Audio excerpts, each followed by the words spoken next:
আমি সে তৃণমূল কংগ্রেসকে ভোট দেওয়া হিন্দুদের কাছে প্রশ্ন করতে চাই যে কাদের আপনারা পাঠিয়েছেন।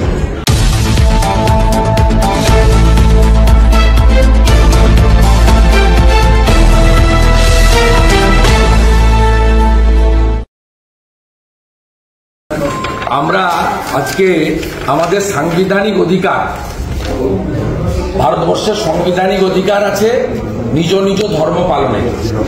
আমরা মুলতুবি প্রস্তাব এনেছিলাম। সম্প্রতি যে উৎসবের মরশুম চলে গেল বা পুজোর মরশুম, মানে আমাদের গণপতি উৎসব, বিশ্বকর্মা পুজো থেকে শুরু করে শেষ কার্তিক পুজো পর্যন্ত, এই যে সনাতন হিন্দুদের হাজার হাজার বছরের পুরনো রীতিনীতি মেনে, ভারতীয় সংস্কৃতি মেনে, বাঙালি হিন্দুদের প্রথা মেনে, পঞ্জিকা শাস্ত্র মতে আমাদের যে পুজোর অনুষ্ঠানগুলো চলে গেল, তাতে এমন কোনো পুজো নেই, এমন কোনো দেবদেবী নেই যাদেরকে আমরা আরাধ্য দেবী বা দেব হিসেবে পূজা করি, পুষ্পাঞ্জলি দিই, ব্রত রাখি, আরতি করি, তাদের উপর আক্রমণ হয়নি। আজকে সকালেও বীরভূম জেলার পুরন্দরপুরে বজরংবলীর মূর্তি ভাঙা হয়েছে, মন্দির ভাঙা হয়েছে। আমরা যে প্রস্তাবটা দিয়েছিলাম সংবিধান মেনে, তো বিধানসভা সংবিধানের ফ্রেমের উপরে আমাদের বক্তব্যে কোথাও কোন রকম অন্য ধর্ম, অন্য সম্প্রদায়, রাজনৈতিক দল কাউকে আক্রমণের কোনো বক্তব্য ছিল না। আমাদের যে প্রস্তাব ছিল সেটাতে পড়ে দিচ্ছি আপনাদের। এই প্রস্তাবটুকুও পাঠ করতে দেননি।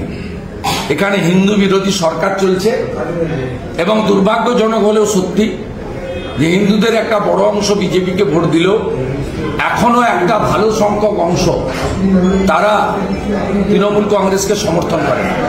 আমি সে তৃণমূল কংগ্রেসকে ভোট দেওয়া হিন্দুদের কাছে প্রশ্ন করতে চাই যে কাদের আপনারা পাঠিয়েছেন।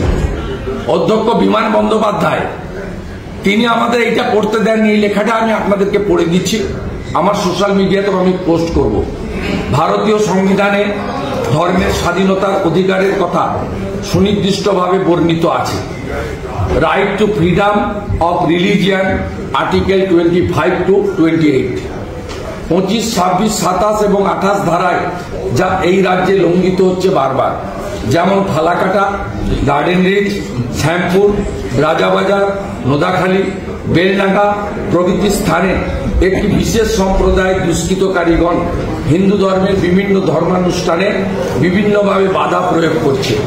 সংবিধান বিরোধী এই ধরনের হানাহানি, অগ্নিসংযোগ, দেবদেবীর মূর্তি ভাঙা প্রভৃতি বন্ধ করার ক্ষেত্রে রাজ্য সরকার কোনরূপ ব্যবস্থা গ্রহণে সম্পূর্ণরূপে ব্যর্থ। এই সভা সদনের সমস্ত কাজ মুলতুবি রেখে উক্ত বিষয়ে আলোচনার দাবি জানাচ্ছে। সিগনেটরি শুভেন্দু অধিকারী, শঙ্কর ঘোষ, মনোজ ওরাও, অশোক দিন্না। এটার মধ্যে কোথায় কি আছে বলুন।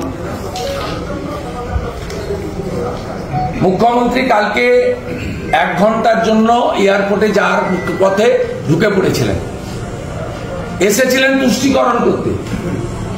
কালকে সিদ্দিকুল্লাহ চৌধুরীর জমিয়তের মিটিং ছিল, তিনি তার ভোট ব্যাংকে সন্তুষ্ট করার জন্য ওয়াকফের উপরে বক্তব্য ইত্যাদি রেখে তিনি চলে গেলেন। রাজ্যের যত বার্নিং ইস্যু আছে সেই ইস্যু নিয়ে কোনো বক্তব্য নেই। পুলিশ ডিপার্টমেন্টের প্রশ্ন উত্তর নেওয়া হয় না, তা আমরা কোথায় বলবো? আমরা বিধানসভায় আমাদের লোক কি পাঠিয়েছে শুধুমাত্র বিধায়কের ভাতা নেওয়ার জন্য আর 60 লক্ষ টাকার এমএলএ যে ল্যাট সেটাতে রেকমেন্ডেশন দেওয়ার জন্য, আর দুর্গাপুজো ঈদের সময় কিছু শাড়ি কাপড় বিতরণ করার জন্য? এই জন্য তো আমাদের পাঠাই। আমাদের হিন্দু জনগোষ্ঠীর ভোটে আমরা এমএলএ দিতে এসেছি। আমরা যারা 99% বেশি ভোট আমরা হিন্দু জনগোষ্ঠী এবং জনজাতি সমাজের পেয়েছি। আমরা আমাদের যদি ধর্মাচরণের উপরে প্রোটেকশন না দিতে পারি, সেই কথা বিধানসভায় বলতে না পারি, পুলিশ ডিপার্টমেন্টের প্রশ্ন উত্তর হয় না। অধ্যক্ষ মহোদয় আজকেও